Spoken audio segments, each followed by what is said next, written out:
சாத்தூர் அருகே வீட்டில் சட்டவிரோதமாக பட்டாசு தயாரித்த போது வெடி விபத்து ஏற்பட்டு 3 பேர் உயிரிழந்த சோகம் நிகழ்ந்திருக்கிறது.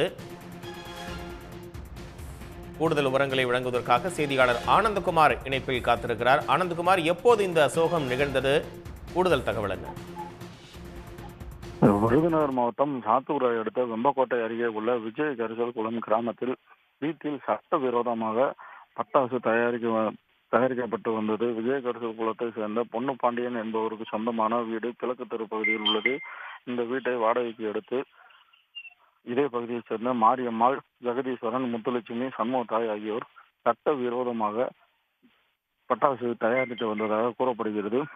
அந்த பட்டாசு தயாரிப்பின் போது மின்சார உராய்வின் காரணமாக இந்த வெடி விபத்து ஏற்பட்டது. இந்த வெடி விபத்து தகவல் அறிந்த வெம்பக்கோட்டை 7000 மண்ணை, சிவகாசி உள்ளிட்ட தீயணைப்புத்துறையினர் விரைந்து வந்து தீ அணைத்து மீட்பு பணிகளும் ஈடுபட்டனர்.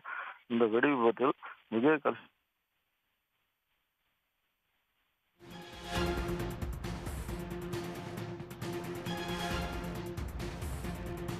சாத்தூர் அருகே வீட்டில் பட்டாசு தயாரித்த நிலையில் 3 பேர் உயிரிழந்த சோகம் நிகழ்ந்திருக்கிறது. கூடுதல் விவரங்களுக்கு நன்றி ஆனந்த்.